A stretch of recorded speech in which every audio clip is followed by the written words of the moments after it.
et l'Union européenne. Quand on dit les États-Unis et l'Union européenne, ça signifie quoi? Vous savez tous que les États-Unis sont sous le contrôle des marchands de la monnaie et de la dette. Des gens qui se sont levés un matin sans demander l'accord de tout le monde, imposer le pétrodollar à toute l'humanité. Des gens qui battent la monnaie de rien.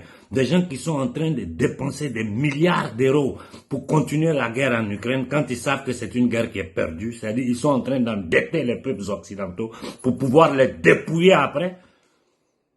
Ça, c'est le travail de la politique occidentale, ça. C'est-à-dire piller le peuple pour remettre ça aux marchands de la monnaie et de la dette, ceux qui veulent créer le nouvel ordre mondial, des psychopathes malades mentaux de la WEF. Pourquoi le problème du Congo, personne n'en parle?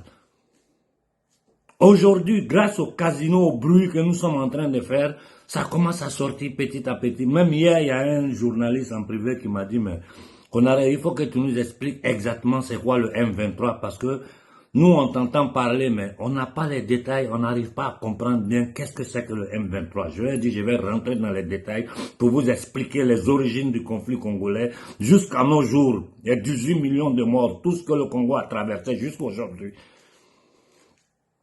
Je vais te donner une interview en italien, spécialement sur le Congo pour faire comprendre aux gens quelle est la réalité du Congo.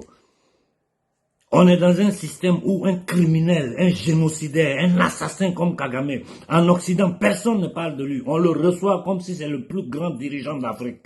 Alors que c'est lui qui est derrière toutes ces morts, tous ces crimes, toute cette souffrance.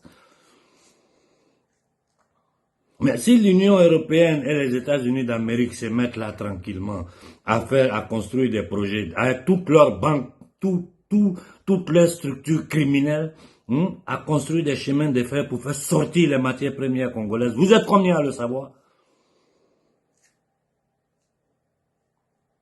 Cette même Union européenne qui ferme les yeux sur la souffrance des peuples du Sahel, cette même Union européenne, en complicité avec ses patrons de la CIA, sont en train de déverser les terroristes qui font des attaques simultanées partout dans le Sahel.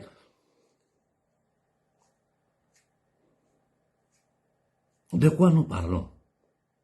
Arrêtez de me divertir avec les faux problèmes de vos leaders fake là. Les gens qui sont là, qui ne sont que des mercenaires. Aujourd'hui, ils sont de ce côté, demain, ils sont de l'autre côté. Ils n'osent même pas affronter les problèmes réels, vrais du peuple africain. Ce sont des lanceurs de slogans. Personne ne parle du Soudan. Le Soudan n'existe plus. Les gens meurent de faim au Soudan plus qu'en Palestine. Ce que le Congo est en train de subir, pourquoi personne n'en parle? Les crimes de Ouattara en Côte d'Ivoire, pourquoi en Occident personne n'en parle? Il y a le silence. L'Union européenne qui se présente au Niger pour dire qu'ils vont signer des accords bilatéraux, Union européenne, c'est une institution illégale, illégitime, parce que ceux qui parlent au nom des peuples européens ne sont pas reconnus par les peuples européens, c'est-à-dire c'est les fonctionnaires qui sont au service des marchands de la monnaie, de la dette, les usuriers internationaux, qui veulent prendre contrôle de toute la richesse de l'humanité.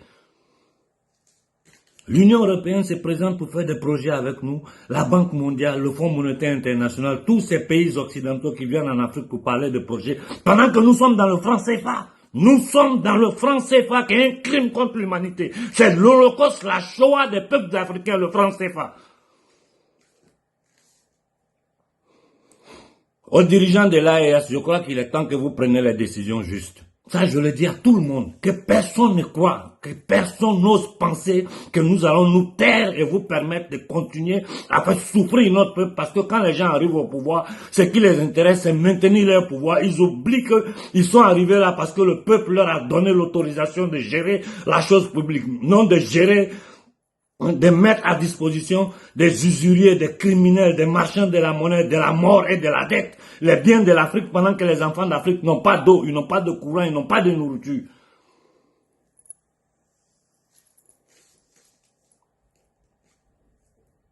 J'ai écouté tout le monde parler. Les gens ne font qu'à analyser. Quelle solution on vous a donné? Personne! Du bla bla bla bla bla. Des gens sont devenus... Maintenant même ils font des publicités sur la toile, les habits, les sacs, les trucs. Mais ils se foutent de votre gueule. Et tout ce beau petit monde-là arrive à avoir des miettes pour manger. Le Soudan, c'est l'Afrique. Pourquoi personne ne parle de la situation des Soudanais?